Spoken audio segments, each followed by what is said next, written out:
लेकिन क्या आप जानते हैं कि इस रात में रात्रि जागरण करके कुछ ऐसे उपाय किए जा सकते हैं जो सिद्ध हो सकते हैं, जिससे हमें भगवान का आशीर्वाद प्राप्त हो सकता है और जिससे भगवान की अति कृपा हमें मिल सकती है। उनके साथ बहुत सारे ऐसे ज्योतिष उपाय किए जाते हैं जो इस रात में व्यक्ति करता है तो उसकी मनोकामनाएं पूर्ण होती हैं, साथ में जीवन में सुख और समृद्धि आती है। मारना चाहते हो तो बुरी आदतों को मारो। जी हाँ, किसी को मारकर क्या करोगे? किसी पे हाथ उठाना तो बहुत आसान है, लेकिन अपने अंदर बैठी हुई चीजों को मारना बहुत मुश्किल है। तो लीजिए, आगे हमारे प्यारे से कृष्ण जी, इनका जन्मदिन आ गया। आज जन्माष्टमी की रात पर सिद्ध उपायों के बारे में मैं आपसे बताने जा रही हूँ, तो वीडियो को अंत तक जरूर देखें। कैसे हैं आप लोग? नमस्कार, सुस्वागतम, वेलकम, अभिनंदन। मैं हूँ आपके साथ आपकी अपनी होस्ट दोस्त डॉक्टर मायरा की। आपका स्वागत अभिनंदन करती हूँ आपके, मेरे और माता रानी के इस खूबसूरत से यूट्यूब चैनल पे। मेरा ये संसार दिन दुगनी रात चौगनी तरक्की करे, आप जो चाहें वो मिले, और कन्हैया इस कृष्ण जन्माष्टमी पर आपके मन की वो एक विश जरूर पूरी करेंगे जिसका आप लंबे समय से इंतजार कर रहे थे। ऐसा इन्होंने अभी अभी मेरी गोद में आकर मुझसे कहा। जो जय श्री राम, जय माता दी, राधे राधे, जय श्री कृष्णा लिखेगा, इन उपायों को मन से करेगा, उसकी जीत निश्चित है। तो जन्माष्टमी की सबसे पहले हार्दिक शुभकामनाएं। जन्माष्टमी की अगर बात देखो, कृष्ण जी ने भी बांसुरी गिराकर अभी अभी कहा कि एग्री हूं मैं, तू अकेली चाय कैसे पी सकती है। ओके कान्हा, आप बांसुरी को पकड़िए, बांसुरी के बिना कोई कान्हा नहीं होता है। और यहाँ ना सब लोग आपके उपाय कर, ये देखो, ये कृष्ण जी सच में नटखट हैं, बहुत तंग करेंगे, अभी आप देख लीजिएगा, मतलब प्यार है इनका, ये कर सकते हैं। लेकिन ये अब अपनी बांसुरी गिरा गिरा के हमें अपने मन की बातें सारी कह देंगे। कौन कहता है भगवान आते नहीं, तुम यशोदा के जैसे बुलाते नहीं। देखिए साक्षात आ गए। कृष्ण जन्माष्टमी पे भगवान का जन्म होता है, इसे एक निशा की रात कहते हैं। ये एक अद्भुत रात होती है। इस रात में सोया नहीं जाता। इस रात में 12 बजे कृष्ण जी का जन्म होता है। ये आप तो और हम बचपन से सुनते आ रहे हैं, लेकिन कृष्ण जन्माष्टमी वाले दिन भगवान के बाल रूप की पूजा की जाती है, ये भी हम बचपन से जानते हैं। लेकिन क्या आप जानते हैं कि इस रात में रात्रि जागरण करके कुछ ऐसे उपाय किए जा सकते हैं जो सिद्ध हो सकते हैं, जिससे हमें भगवान का आशीर्वाद प्राप्त हो सकता है और जिससे भगवान की अति कृपा हमें मिल सकती है। इस दिन मंदिर जरूर सजाना चाहिए, अपने घर का भी और सामाजिक तौर पर भी। साथ साथ भगवान को नए वस्त्र पहनाने चाहिए। जिनके घर में लड्डू गोपाल ना हो, वो एक जोड़ी वस्त्र खरीदकर घर के आसपास के किसी भी मंदिर में जरूर देकर आए। इस दिन लड्डू गोपाल को पंचामृत से स्नान करवाना चाहिए। रात्रि 12 बजे जन्म के बाद तो कराना ही चाहिए, लेकिन सुबह भी कराना चाहिए।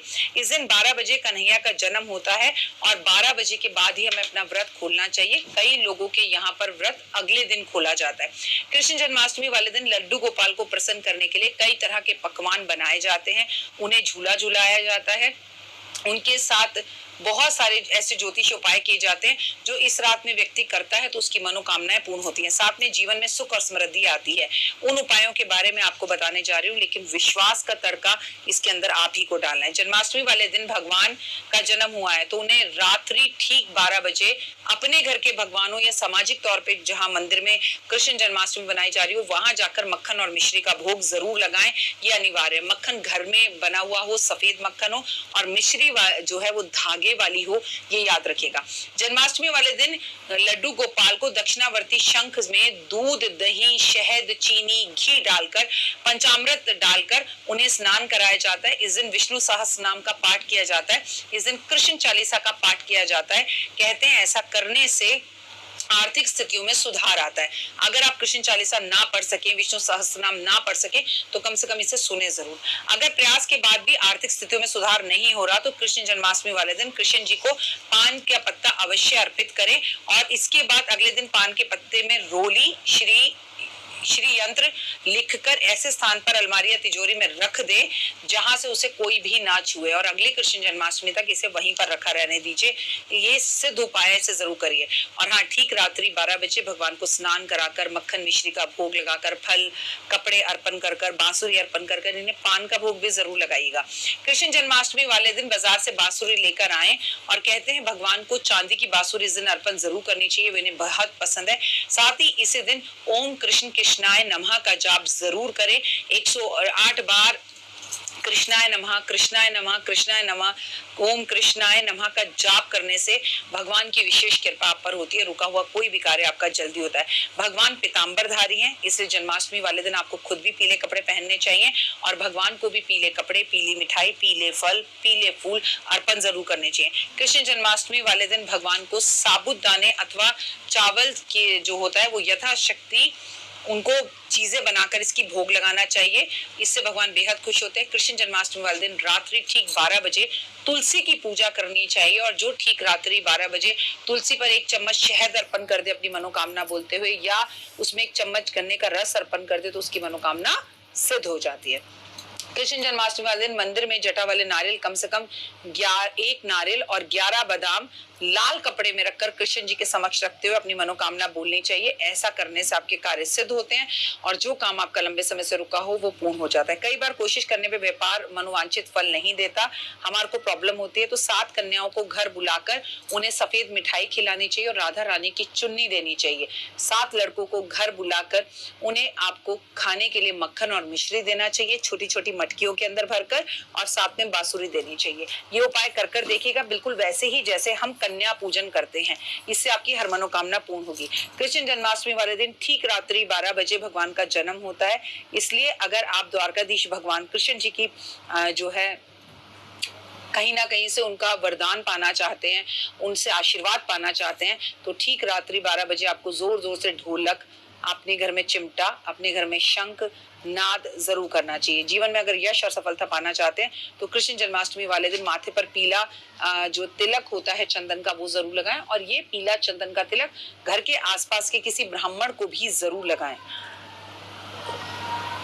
श्री कृष्ण भगवान को या समस्त देवी देवताओं को बेहद बेहद ज्यादा पसंद है सुगंधित इत्र। तो ठीक रात्रि 12 बजे गुलाब जल का स्प्रे पूरे मंदिर में करें। संभव हो सके तो भगवान को इत्र अर्पण जरूर करें, हो सके तो अगरबत्ती जरूर लगाएं, इससे आपको सफलता मिलती है। भगवान कृष्ण को जल से, जब जो जल आप उनपे दूध दही शहद के बाद जो जल आप उन्हें अर्पण करें उसमें केसर जरूर होना चाहिए। उन्हें पीली वस्तुएं भोग जरूर लगाएं। उनके चरणों में एक मोर पंख जरूर रखें। रसगुल्ले, पंजीरी और खासकर पंजीरी का उन्हें और धनिये का प्रसाद उन्हें चढ़ाया जाता है, जो कि बेहद ज्यादा जरूरी है और कृष्ण जन्माष्टमी को सिद्ध हो जाता है। तो आप भी धनिये का प्रसाद जरूर खाएं।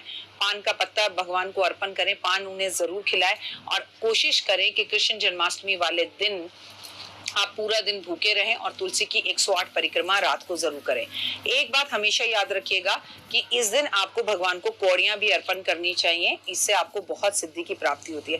कृष्ण जन्माष्टमी पर अगर आपके घर में सूतक पातक लगा है, बहुत ज्यादा पूजा नहीं कर सकते, तो किसी भी मंदिर में जहाँ पर झांकियां निकल रही हैं, जहाँ पर पूजा हो रही है, कृष्ण और राधा की पूजा हो रही है, वहां पर जाकर मोर पंख दे आइए, वहां पर जाकर कुछ पैसे दे आइए, वहां जाके कुछ सामग्री दे आइए, जिससे कि आपका जीवन भी खूबसूरत हो और मंदिर में भी आपकी तरफ से कुछ श्रद्धा का पैसा चला जाए, भले ही आप पूजा ना कर पा रहे। फिलहाल मुझे दीजिए इजाजत। जाते जाते राधे राधे, जय कृष्णा, जय माता।